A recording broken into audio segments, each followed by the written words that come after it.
Hello everyone, welcome to another Fight Forever video. I'm making this list now. I wanted to basically rank all the DLC because I don't think anyone's done that. There's been a lot of negativity over the DLC. I've actually been mostly positive throughout. I've had issues with the pricing of stuff, but and the prioritization of content. That's usually my issues because I think the game needed match types. I mean, it's pretty clever just not getting it. It's been a year, and there's Road to Elite exclusive match types, so they haven't even patched it in. So it is what it is. The actual content they did add, I've liked the majority of it. There's only one DLC pack that I just don't like at all. I don't like the content at all. I got nothing of value really from it. So I just wanted to rank it all and just throw out the DLC, especially now because Ultimate Edition, it seems like we've got everything. We might not though, because they release a new special edition each season. So it might not be.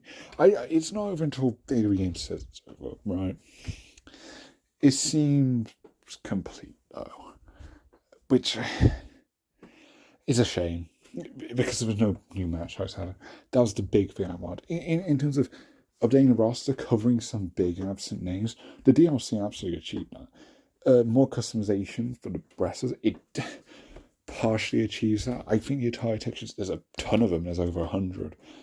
Good variety. But it's not an ideal system because it just sort of lazily plasters the texture over the entire attire. You can't even select certain parts. So a lot of the textures just won't look good on certain characters or anyone, in my opinion. But it is bad content I like.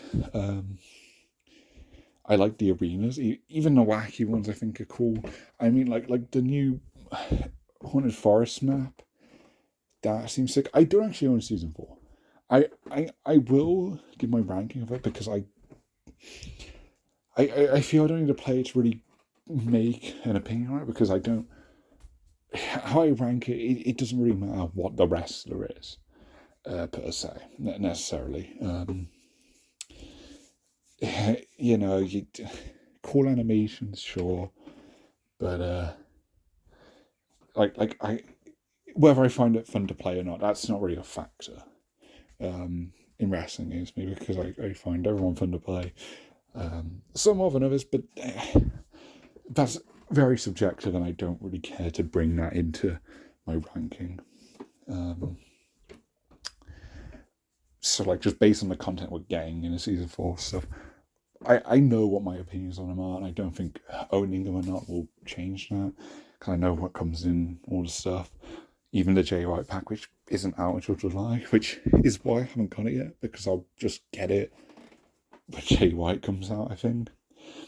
And then maybe they'll do a season 5 after. I think July is when you get the answer to if there will actually be more content. Because no season 5 announced after season 4 ends, which is the system they've been going with for pretty much all the seasons, I think. The past 2 or 3, at least. If there's no news then yeah, the game's probably done. It's lasted longer than expected, over a year, technically. I mean, less than that, because they've been drip feeding this stuff for an extra 2 months. But, it's decent. It's decent DLC, overpriced in some areas. I mean, if you compare it to, say, WWE, all the packs are overpriced, but I think it's sort of an unfair comparison. More goes into this. And, of course, different budgets and whatnot. But there is some stuff that's just ludicrously priced and doesn't even align with the pricing of DLC in the normal game, in this game itself. And it's weird to explain, but you'll know what I mean when I talk about a certain DLC character who definitely falls in this category. But yeah, I'll just get into the ranking. I mean, I'll give my just ranking of the seasons in general. I think I'll do that at the end. But yeah, I'll go from worst to best. And there is a total of maths here. Gotta do my maths. because I'm including the free DLC packs. I'm including the 2 free ones, because why not? It's free per season, so 14 we're looking at. 15 because Matt Hardy. Right, so yeah, let's get into the list. Coming in at last place is Beat the Elite. Dreadful. Doesn't give you a wrestler. Doesn't really give you any skins. It just gives you this Mortal Kombat Tower-esque fighting game ladder thing. You have 10 fights in a row. It specifies singles in the brackets, but they never added a tag team option. I don't think they're going to do that. And yeah, it's just 10 matches. And you can select difficulty. So yeah, there's no unique AI. It doesn't actually get harder as you progress in the tower.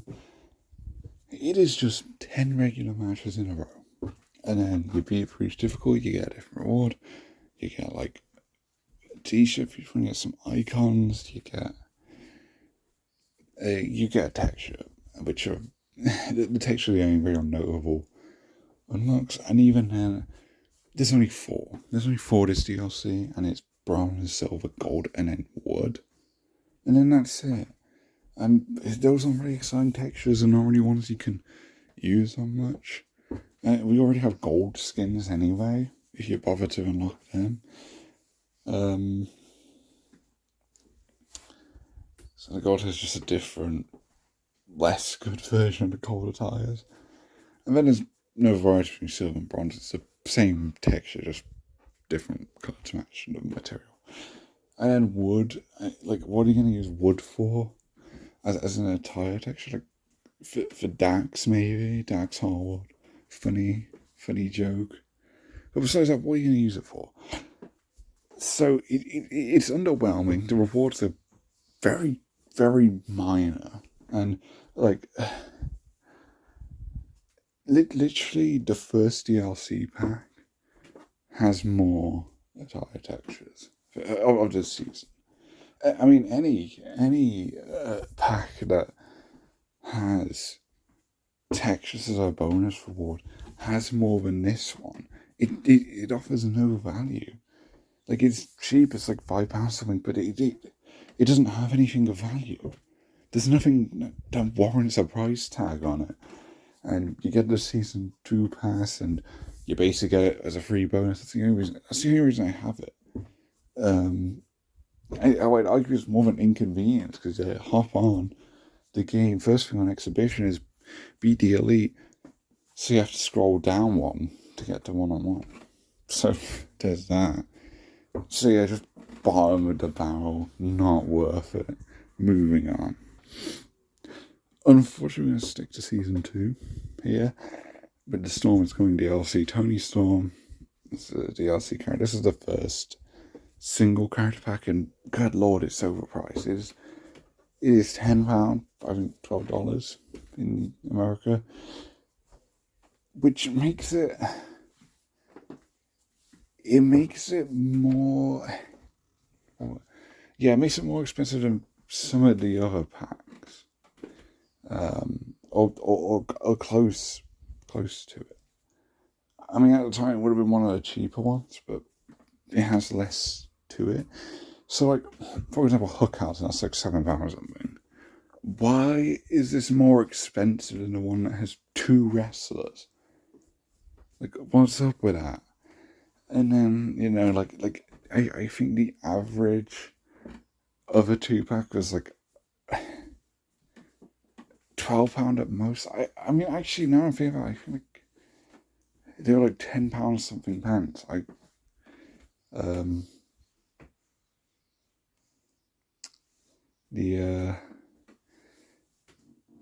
can't remember, but it was like, it wasn't anywhere more than like £2 grab. So clearly the price doesn't add up, because logically this should be half the price. It should be like £5 or £6, but it's 10 double digits for one character. It does include some perks. I think it includes 10 music packs, which Timeless Tony Storm's theme is not one of them, which is weird. That's the thing like an obvious thing to do.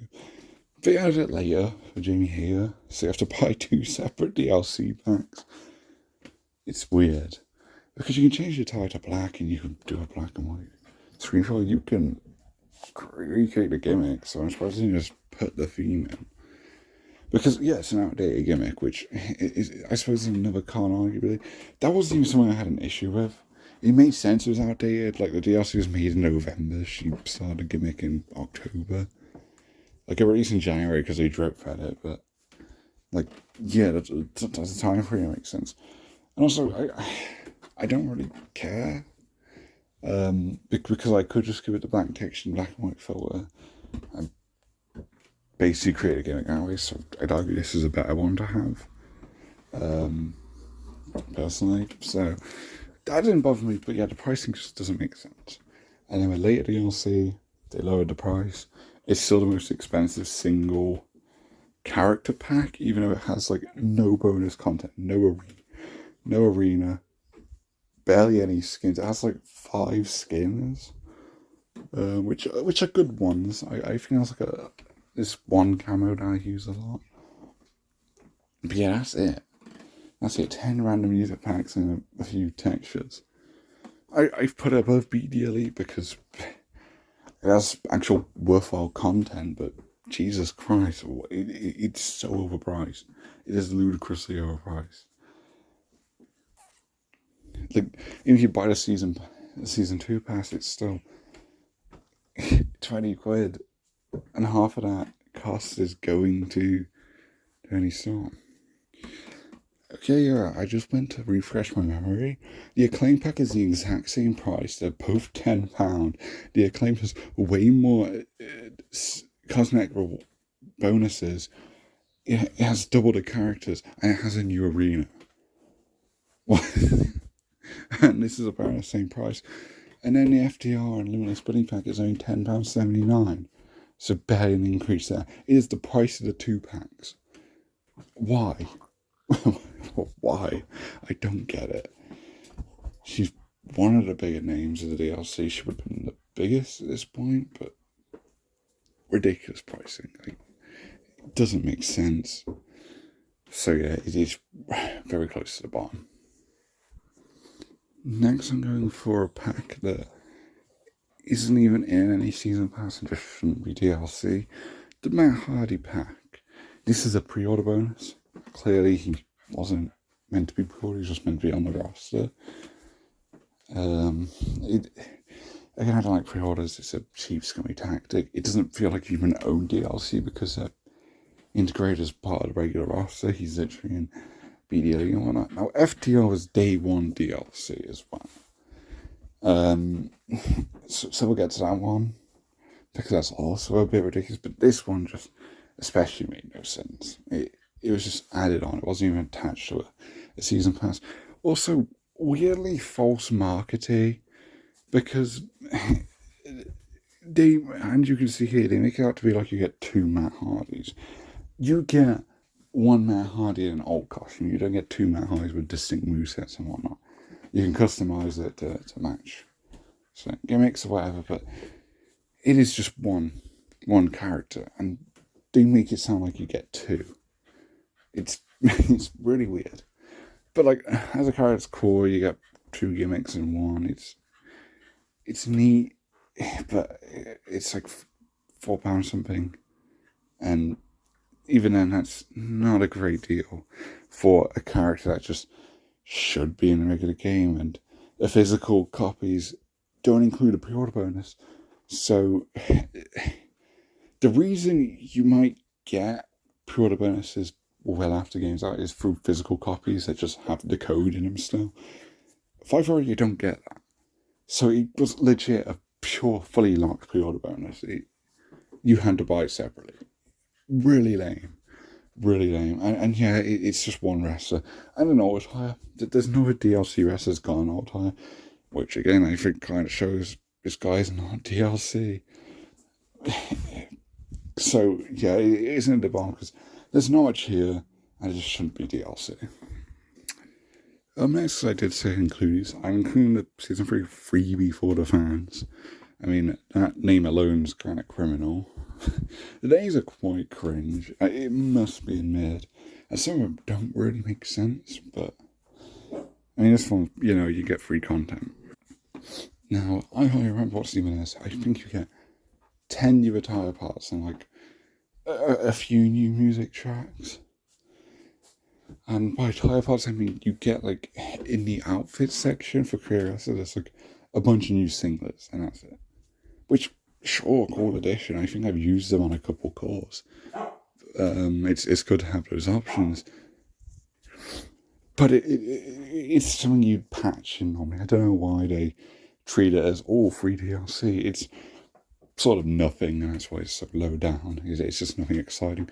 But it is free. It's not an egregious DLC practice, which is why I decided to put it a little higher at the bottom. No necessity you have to have a buy for the pack, and I probably use these guys more than any other DLC, but it's a bit ridiculous. And they should be in the base game. If they were ready for launch, then why are they behind a paywall, right? Why would you do that? Like, you could have had season 1 just have the Acclaimed as the second tag team instead. Because all DLC afterwards just becomes single characters anyway. So, it might have made sense doing that. But yeah, here it's just FTR, and you get 2 minigames. Because the first 2 DLC packs either have minigames locked behind them, and the DLC minigames are, in my opinion, amongst the best ones. Plus, who really cares about the minigames? None is put behind a price tag. And when you look at the price of hook hands, which is like £7, and this is like nearly 11, they charge you. They count for the minigames as part of the price. So they use it to justify these being even more expensive. So yeah, I didn't like that. Like from the start, the conversation, this DLC is kind of egregiously priced. Even before the Tony Storm situation, it kind of started with these guys. And I don't even think they offer new moves. I could be wrong because I still just got the DLC like straight away. But when you search for, because they don't even remember to save that you've seen it. Every time I open Create Moveset, you got the new tab, and any DLC move is like epic rarity. But then their stuff's like rare and it doesn't show up as new, so I'm starting to think it was just you don't really get it as part of DLC. I think it might just be free in the moveset. I could be wrong about that.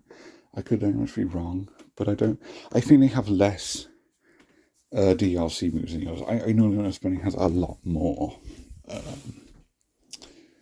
So yeah, it's just the mini games. You got Death Race X, which you race around on skateboards, and there's certain barbed wire, kind of cool. And then Join Us, where you chase after crowd members to put Dark Order masks on them. It's fun. Just why are you putting it? Why are you locking behind DLC and using it to inflate the price? It's ridiculous. So yeah, again, I put aside my personal feelings on the wrestlers and like how much I've used them personally, because what really matters is the content, not really the name. I think. Obviously, as a package, it's a 2-pack. So if you were just ranking it without price in mind, it would be higher because it just has, you got a full tag team in it. But yeah, like considering they were ready for the base game, and it's an overpriced pack, and it doesn't have many moves, it's going low down. No, I see the Foreigner Season 4 DLC quite low. And I actually like what's in it. Again, I'll clarify, I don't own the Season 4 pass, but I know what's in it. I know what my opinion would be. You've got Samoa Joe, and, a few cool new moves. It's only like a handful, and I think the Muscle Buster is already in the game from the start. So I think the most significant one is like the Coquina Clutch you get. So core DLC, I think he could have easily had alts, just changing the colour on his shorts, the one that is black, because that changes all the time. That would have been very easy to make thing. Hell, if we could have selected where the textures go on our tires, then we'd have so many options for that. So I think that's a missed opportunity, but regardless, still cool. I think he is a must-have for this season. He was the world champion at the time. I think he lost it by the time they released the DLC, but still. And then I don't know why it's called World War. I mean, this is a Japan map. I guess that's part of the world. Doesn't make much sense because there's not multiple arenas from like different countries. There's only one. There's only one. It's the Japan Shrine, and this is why this one's low down, because these arenas are quite pricey. I think unlike the minigames, the actual side content people want. However, this one, it doesn't offer any new gameplay. It's purely cosmetic, and it's quite a bizarre location to choose. How it's less interactive than a normal arena because they have like this wooden bridge as the ramp, and you can't interact with the railings there. So yeah, to my knowledge, no unique interactivity. And then just kind of a Joe. I think like 2 t-shirts, so nothing. So yeah, I put it lower down for that. Because like £8, it comes close. It comes close to like Tony Storm area, you know. But it has a significant side content. It's just it's cosmetic at the end of the day, and oddly specific at that. I think the other 2 packs of arenas are much better, personally. So yeah. Bouncing back to season 1, I'm going to Limit Bunny pack. I decided to put this one above Joe just because you're looking at like the price per wrestler. It's cheaper technically, and this one it makes sense as DLC. It does. The bunny's probably the most bizarre DLC because she hasn't done much in AEW. But again, I'm not ranking based on all popularity or like are they a mid card or a main event or whatever.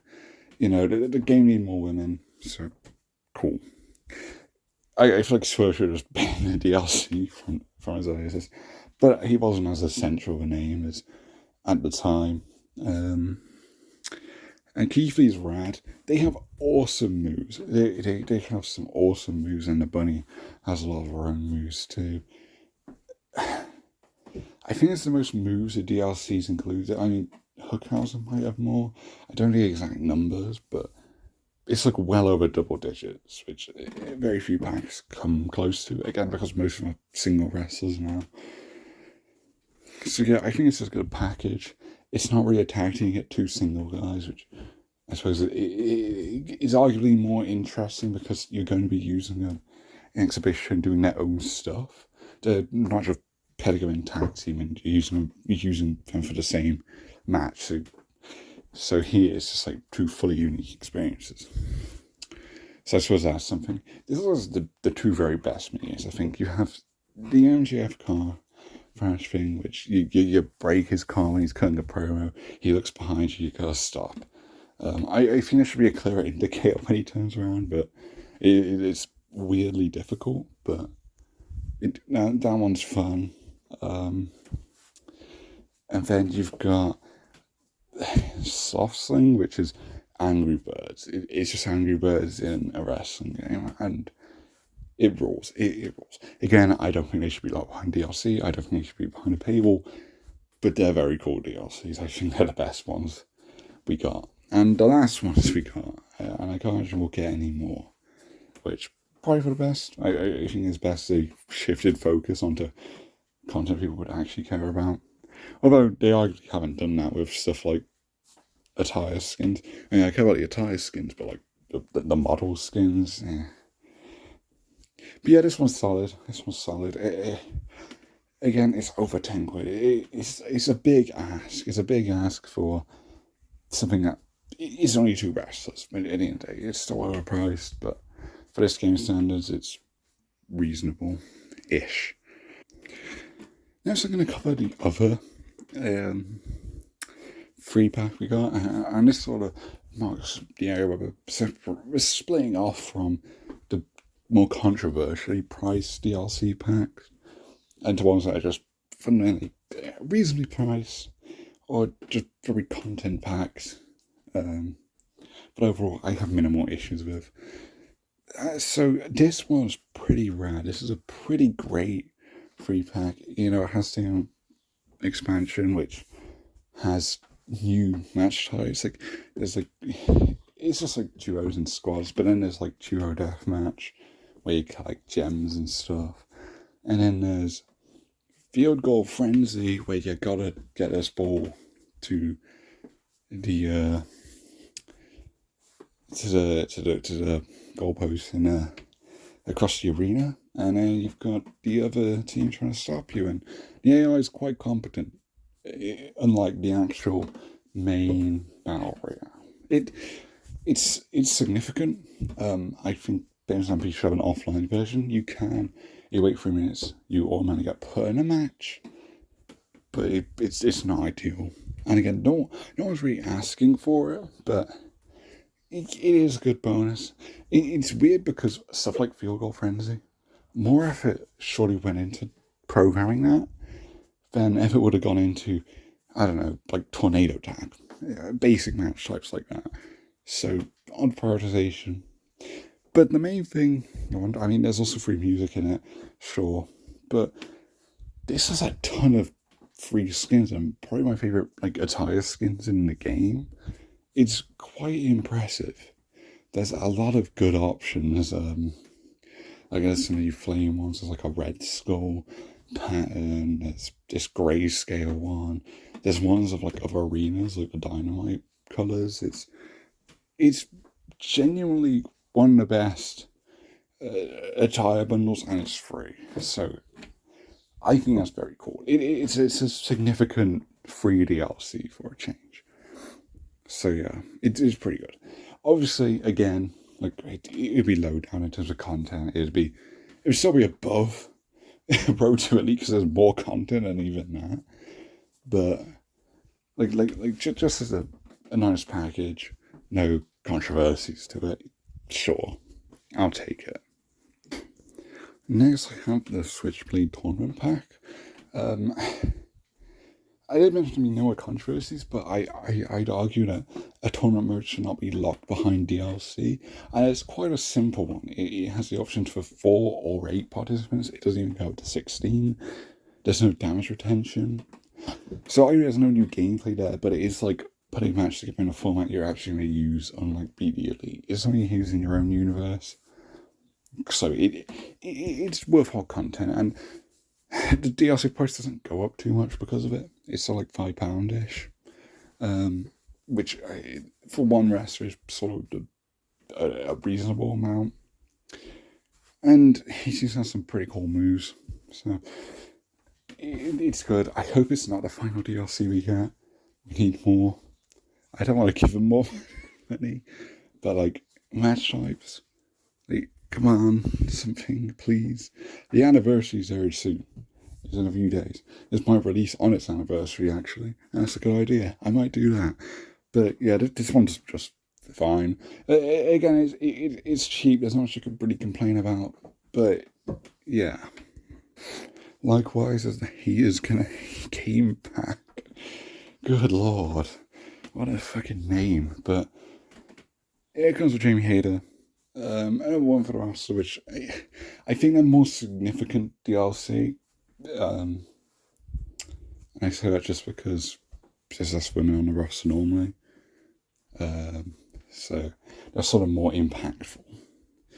And she's the cheapest DLC of all. I think she's under £5, which is quite good.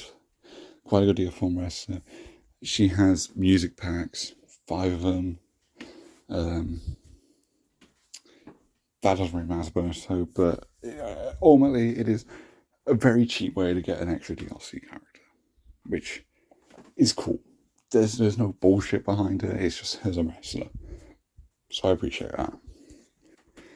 Our next is Young Swing the Ring pack, which is a bit more expensive than Jamie Hater, but it comes with a good amount of it are extra tire skins, a very large bundle for quite cheap. So I don't mind the price increase there. And also Chloe just comes with a lot of very cool moves. His moveset's rad. His moveset's very rad, as you'd expect. So again, not many complaints. No one's just saying you get a cool rest of a sick moveset. And then, in this case, get some extra tire goodies. So yeah, pretty satisfied with this DLC. I use them a lot. So yeah, it's pretty good. Again, it's not much really say on these. For some in the area, it's just like, oh yeah, these are good wrestler, good bonus content, not too egregiously priced, right? I think these are just ticking the boxes there. Next is Photo Beach. We got all the season 3 together because I think it's the most consistent in terms of quality. Now this one's most expensive. Again, £8, same as the Samoa Joe pack. However, this one feels more significant. Firstly, I think Swerve has a lot more moves, to my knowledge. His new animations are quite an abundance of them. There's even a new rope rebound, and there's very few. So that's quite a significant one to see added. His entrance is a bit weird. I know I haven't been mentioning entrances, but you get a new motion, you get a new Tron, or whatever. His Titron changed with Season 4, though. It got updated from the Mogul Embassy one to his current one, which, sure, but they removed the Mogul Embassy one, which is very weird, and arguably false advertising. Like, you've took away one of the things I got. I don't really care, but now you're using a match to your tie because it's the Mogul Embassy version of Swerve. Like, you can't just update the Tron out like you've updated the wrestler. Like give him a new attire. Are you going to bother doing that? But yeah, they just removed the Tron that actually matches him in this game, which is a bit dumb, but doesn't really impact the value. But that's something to keep in mind. How he had a certain Tron for like one season, and now it's just not in the game anymore, and probably won't get added again because I don't think they do any patches. And even if they do another season, it will probably just be DLC content with no patch, which is a shame.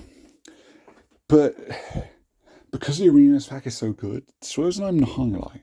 The highlight is the beach arenas as a day and evening option, so that's already an extra layer that the Japan Shrine doesn't not offer. Then you've got this beach arena and you're facing away from the stage. I think in an ideal world you'd be able to go up the stage and then you'd be able to go into the sea as well. But you can go up the beach, you can go into a bit of the sea, you can rest on that, it makes splash sounds. It's only visual stuff, but it's quite cool. It's very unique, even if it doesn't actually impact the gameplay much. Some stuff that does, though, is there's a coconut tree that drops coconuts. These are also just reskinned footballs, but you don't have an arena that just spawns them in like that. And then you also have like lifeguard floaty thingies, you have those around instead of the tires. It's just very cute attention to detail. Different barricade layout as well. And then you've got there's a car, which I think it's cool to say. It's quite underwhelming. You can't climb up it like you can with barricades. You know, it's against the barricades and you interact with it like one because you can hit people into it. I think it's got a bit of a different collision because you do more moves into it than a regular barricade, I think. But you can, grapple, do a German suplex into a car, whatever.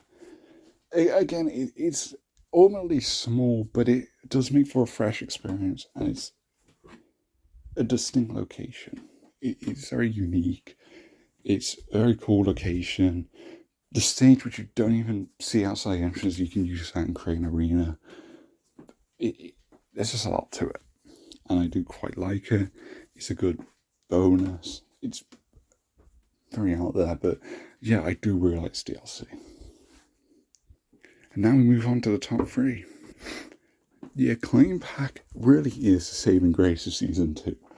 I put the 2 other packs at the very bottom of the list, and this one's in the top 3. I'm not even a fan of the Acclaim. I was going to say I'm not even a big fan. I'm not even a fan of them, period. I like Bowens, I suppose. I don't like Caster. I don't like their act. It's fucking lame. But again, I put aside my feelings on the wrestlers. Even when playing the game, because I'll use them for tag stuff. I'm not gonna not use them because I don't like them in real life. They have cool moves. They have a cool moveset. Right? They have like unique voice stuff. A lot went into it. They're very well made wrestlers. You can get like their own scissor t-shirt things. And this is the first one that added more attire parts. You don't get much with these two, but you get a decent amount that doesn't seem to charge you extra because it's only £10. It's the cheapest 2-pack that has bonus content. There's a cheaper 2-pack that we'll get to. But yeah, this comes with the new Dynamite Arena. The lighting on the official one isn't great. And also, I feel they should have added a collision arena because Dynamite got outdated. It's becoming outdated again because there's now a third Dynamite Arena in real life. Like a new complete style change happened like just a couple months after this DLC dropped. Which is kind of out of their hands. But yeah, I just don't think it was really a particularly wise move to try and keep up to date with stuff like that. I mean, add new gimmick attires, sure, that's cool. Like, we got like kill switch version of Luchasaurus. Got that for free, that's rad. But stuff like arenas, I think they should have focused on either on a different pay-per-views like Forbidden Door or just Collision. A version of Collision, because we don't have a version of Collision yet. However, an updated Dynamite Arena is still a significant arena. More desired than the random arenas, although this one's obviously more cosmetic and less out there creating arena parts, but I've used the parts to create my own Dynamite Arena with like coloured ropes and just a bit more colour in general and some better lighting. So, because I've had these parts on, I've probably used that DLC more than anything else because it's in like every match I do, every regular match. I mean, I have Rampage too, but most matches are on Dynamite. So that is a DLC you're going to be using a lot. The claim says I haven't used much, but tag team, I love the tag teams in this game. It's good to have extra tag teams and whatnot. That's all great. Lots of cool animations with them. It's just very good value. Definitely deserves the top 3 for what you get. The bonus content, and yeah, you get some attires. It's just nothing too notable. So yeah, overall, I'm giving it 3rd place.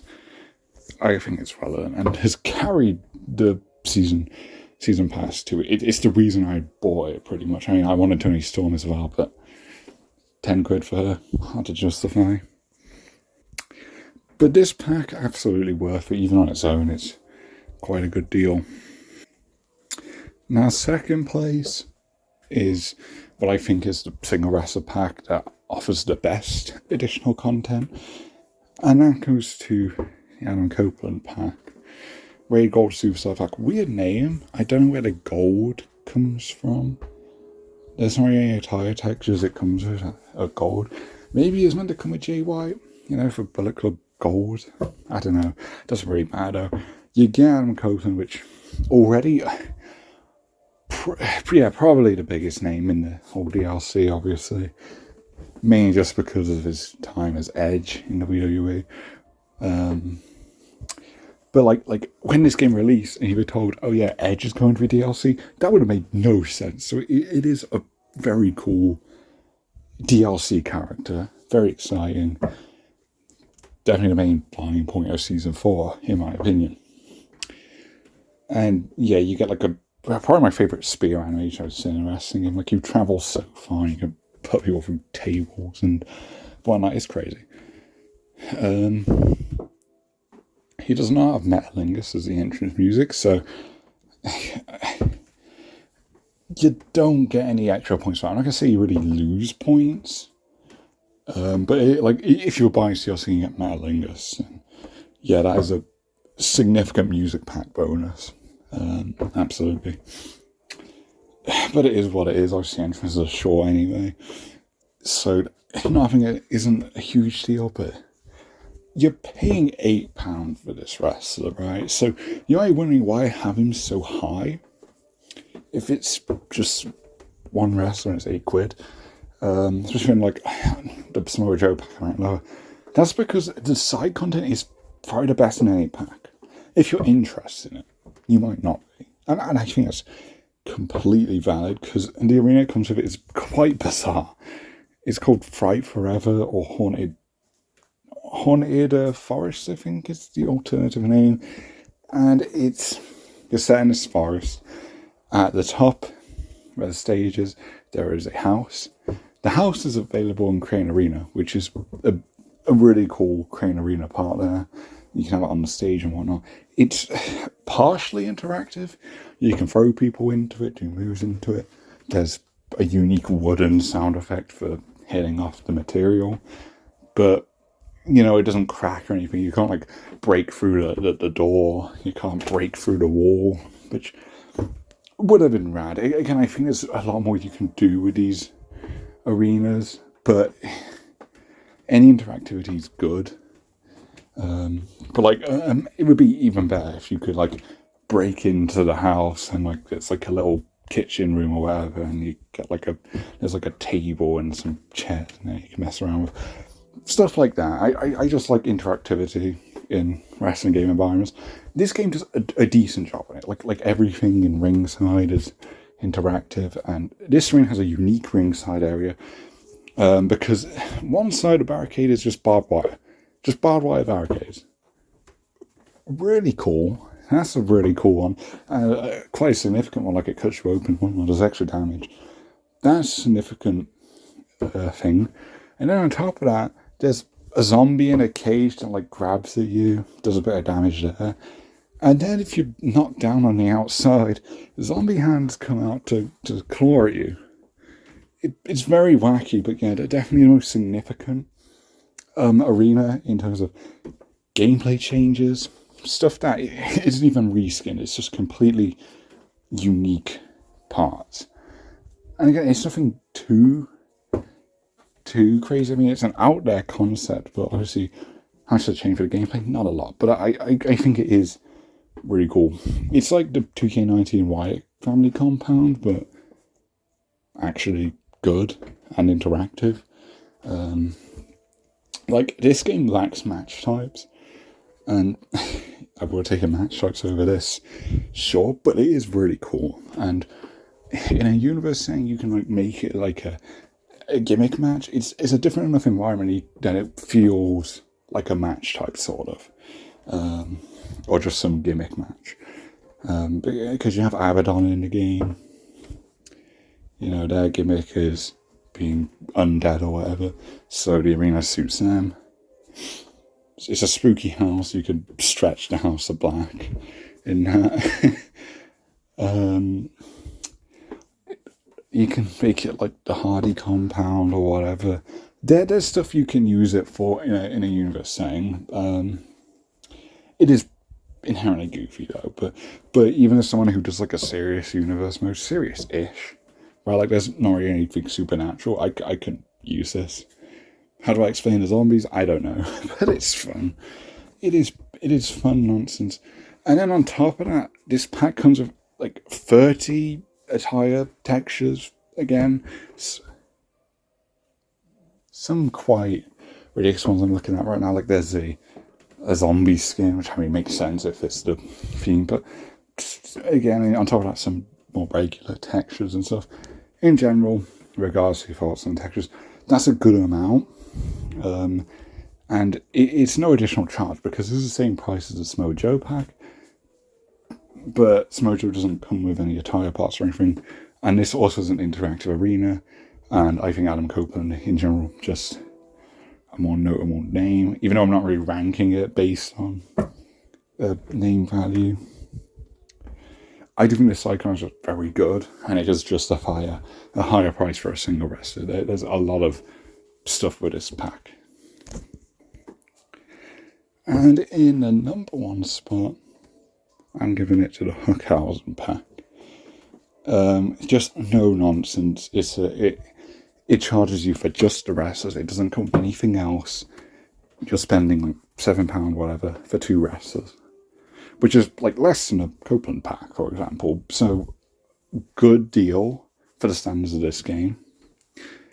And yeah, they're just pretty great. They have a ton of great moves. Like Hook comes with a bunch of grapples and stuff that you can use for a lot of career wrestlers. They're pretty universal. They're not really out there animations, a lot of them. You can apply them to a lot of wrestlers who just do regular grapple stuff. Get some variety in there. And then Danhausen's also pretty crazy. Also comes with a lot of moves of his own. But he has like a full-on unique ability that can't be given to any other character. It's just him, and it's the curse, which is a lot of fun. That's a great little gimmick. And alongside CLC, this doesn't really count because it's actually just in the base game. It came out before this DLC pack came out, but Danhausen, he just put out from the ring, and he curses you, which is cool. I wish you could toggle it on and off, because frankly, like any hardcore match, or any match where you're going on the ring repeatedly, you often will just encounter Danhausen. And if it just doesn't make sense in a match, I just kind of ignore he's there. It's quite goofy, but yeah, like good DNS, good balance here. You know, Hook is a notable name people want. Then there's Danhausen, a goofy, unserious character, but really fits in a video game. And also, they're technically a tag team, so there's a lot you can do with them as wrestlers. It's just a good package, good value, and like, obviously, I didn't rank like single pack wrestlers like the Premium Hair one, which is just her, no extra stuff. You're just paying for a wrestler for cheap. Massive because you know there's less there. It's just one wrestler. You know, other packs come with stuff. I'm not ranking it purely on value. In essence, also I do think there's value in the side content. But here you get 2 wrestlers cheaper than you get most single wrestlers compared to other DLC. So it's like, this is de facto the best pack, I think. Very cool. So yeah, I mean, very nice, I should say. And that's about it for my ranking. If I were to rank the 4 seasons, it's a tricky one. I mean, I think last place is obviously season 2. The Decline pack is very good value, but that's it. That's where it ends. The Tony Storm pack is one of the most absurdly priced DLCs I've ever seen. The most absurdly priced in this game. And then Beat the Elite has no value. It is a valueless mode. It does not add anything to the season at all. It adds nothing to the game, really. So, yeah, that one's definitely last. I could honestly just interchange the other 3.